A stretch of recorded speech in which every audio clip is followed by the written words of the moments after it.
क्या आपके दिमाग में भी क्वेश्चन बार बार आता है कि मैं रन से पहले प्राणायाम करूं या रन के बाद में?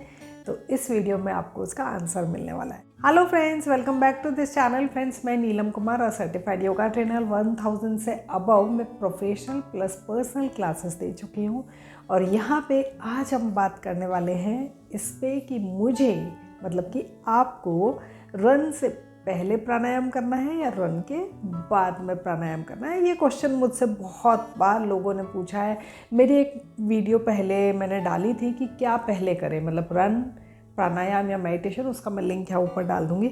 उसी वीडियो में बहुत सारे लोगों का एक क्वेश्चन आ रखा है कि मैम क्या मैं रन से पहले ब्रीदिंग कर सकता हूँ, रन से पहले प्राणायाम कर सकता हूँ या रनिंग करने के बाद में मुझे ब्रीदिंग करनी है। तो यहाँ पे एक सिंपल सी चीज़ को हम समझने की कोशिश करते हैं, वो ये कि अगर हम पतंजलि योग सूत्र से देखें तो आसन के बाद में प्राणायाम आता है ना। उसमें जो 7 चीज़ें हैं, यम नियम, उन सब के अकॉर्डिंग आसन के बाद में प्राणायाम आता है। अब यहाँ पे आसन मतलब कि आपकी बॉडी की स्ट्रेचिंग, उसको गर्म करना, उसकी स्ट्रेचिंग।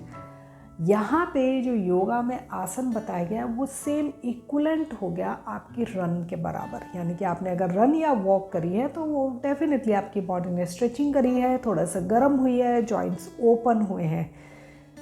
आसनास के बाद में अगर आप प्राणायाम करते हैं, यानी कि आपने शरीर को गर्म करा। अगर आप सिंपल एग्जांपल लें, कार है जैसे, अगर आप कार को लॉन्ग ड्राइव पे ले गए, आपने कार को गर्म करा, कार को यूज़ करा, कार को हीट अप करा, तो आप उसके बाद में उसको ठंडा होने के लिए छोड़ेंगे, है ना। या फिर आप उसे, पेट्रोल ख़त्म हो गया तो फ्यूल देंगे। अगर वो गर्म हो गई है तो आप उसे, मतलब कि वो जो डिस्टिल वाटर जो उसमें भरा जाता है वो भरेंगे। वैसे ही आपकी बॉडी वॉक करने के बाद में अगर ब्रीदिंग करेगी, अगर प्राणायाम करेगी तो ज़्यादा इफ़ेक्टिव रहेगा। शरीर खुल चुका है, जॉइंट्स ओपन है, नर्व्स हीट अप है, नर्व्स पूरी खुली हुई है। और अब अगर आप उसमें फ्यूल भरोगे, अब अगर आप उसमें ब्रीदिंग भरोगे तो वो आपके लिए ज़्यादा इफ़ेक्टिव होगी। अब हम यहाँ पे ये एग्जांपल भी ले लेते हैं कि मैं वॉक से पहले अगर ब्रीदिंग कर रही हूँ, ठीक है। अब सपोज़ मैंने वॉक से पहले ब्रीदिंग स्टार्ट करी, मैंने कोई प्राणायाम करा, अनुलोम विलोम वगैरह कुछ भी।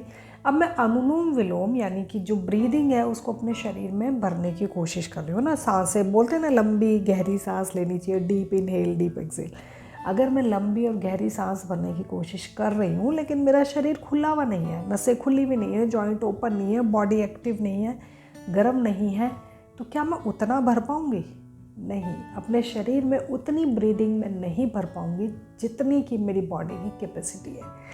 इसीलिए जो ब्रीदिंग है वो पहले और बाद में करने का यही फ़र्क है। अगर आप अपनी बॉडी को एक कंटेनर माने, है ना, एक पूरा बड़ा सा कंटेनर या फिर एक बड़ा सा कप माने, तो ये वो कप है जो कि एक्सरसाइज से पहले कम अमाउंट में भरेगा, मतलब कि कम अमाउंट में ब्रीदिंग भरेगा।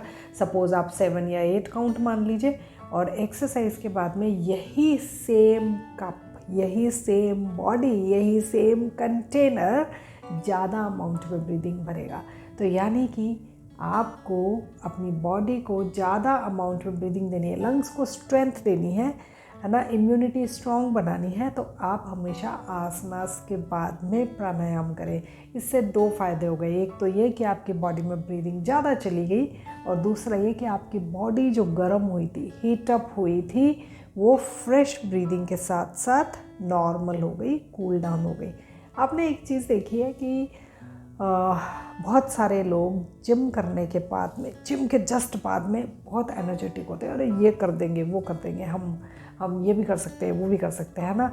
और जैसे जैसे जिम का टाइम ख़त्म हो जाता है, मतलब कि जिम के बाद के 2-3 घंटे बाद वही एनर्जी बिल्कुल ठंडी हो जाती है अपने आप। वहीं अगर आप जिम के जस्ट बाद में जो बॉडी, जो आपकी एक्स्ट्रा एनर्जी उस वक्त जो शो कर रही है ना, कि मैं ये कर लूँ, वो कर लूँ, वो कर लूँ, उस एनर्जी को आप सेव कर लें अपने आप को ब्रीदिंग से, प्राणायाम दे के। आपने वो एनर्जी अब क्योंकि निकली नहीं है ना। मैं बहुत सारे और काम कर सकता था जिम के बाद में, क्योंकि मेरे में एनर्जी इतनी हाई थी, क्योंकि वो एनर्जी आपने कहीं यूटिलाइज़ नहीं करी है तो वो आपकी बॉडी में सेव हो गई, स्टोर हो गई। आपने जिम के जस्ट बाद में ब्रीदिंग कर लिया, आपने आपको कूल डाउन कर लिया, स्मूथ डाउन कर लिया, नॉर्मल कर लिया। वही एनर्जी जो सुबह आपको बहुत ज़्यादा हाई दिख रही थी, जो कहीं आप यूज़ लेते, वो अब आपकी बॉडी में स्टोर हो गई है। और अब उस एनर्जी को आप जब कभी भी शाम को लगे अरे आज घूमने चलते हैं कहीं पे, आज ये काम कर लेता हूँ, आज वो काम निपटा लेता हूँ, उस एनर्जी को आप वहाँ यूज़ ले पाएंगे।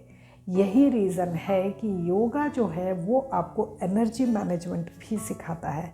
तो अगर आप जिम, वॉक, कुछ भी, व्हाटएवर, कुछ भी कर रहे हैं आप, है ना, मैं ये नहीं बोल रही कि आप योगा में आइए, आप कुछ भी आसना से रिलेटेड यानी कि फिज़िकल बॉडी को गर्म करने का, एक्सरसाइज देने का कुछ भी कर रहे हैं, तो आप उसके बाद में ब्रीदिंग कीजिए, ताकि वो एनर्जी जो आपने जनरेट करी है वो एक स्टोरेज बॉक्स में आपकी बॉडी में स्टोर हो जाए, ताकि आप उसको बाद में यूज़ ले सको।